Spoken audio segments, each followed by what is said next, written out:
catat dan perlu kita waspadai.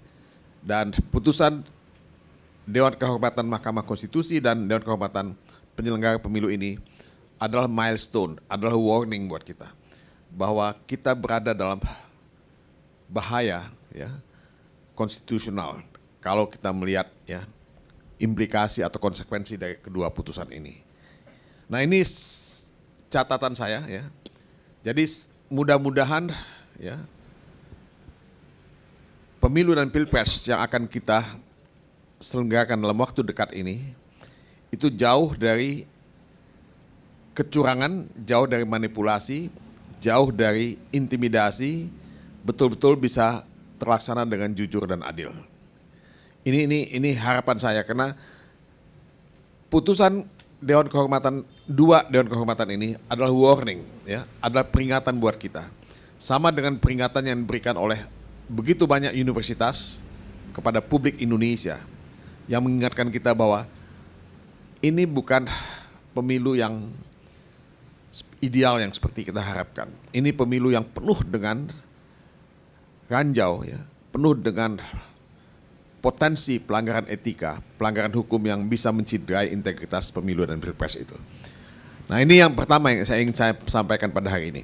Yang kedua, saudara-saudara, saya ingin sedikit bicara mengenai apa yang terjadi pada Butet, karakter jasa, ya, yang hari ini laporan polisinya yang sebelumnya disampaikan ya oleh relawan Projo di Yogyakarta, hari ini diminta untuk dicabut dan saya kira sudah dicabut laporannya dari pihak kepolisian. Tadi Butet sudah menyampaikan pernyataan bahwa pencabutan laporan itu dilakukan atas perintah Presiden Jokowi. Nah, saudara-saudara, ini tentu harus diapresiasi pencabutan laporan ini. Tapi yang paling penting adalah jangan hanya laporan terhadap Butet yang dicabut. Kita juga mohon pada siapapun yang menyampaikan laporan, baik itu untuk Aiman, baik itu untuk Palti Huta Barat, maupun untuk yang lain-lain, itu segera mencabut laporannya kepada pihak kepolisian. Karena tidak boleh ada kriminalisasi terhadap kritik, terhadap perbedaan menyatakan pendapat, terhadap kebebasan berekspresi, karena itu ya betul-betul tidak boleh dilakukan dalam negara demokratis. Saya tidak mengatakan bahwa pencemaran dan penghinaan itu tidak bisa dilakukan, tapi seret mereka ke pengadilan, gugat mereka secara perdata, dan kalau perlu pilotkan mereka kalau itu harus dilakukan. Dan ini yang dilakukan di banyak negara. Jadi bukan melakukan kriminalisasi gitu.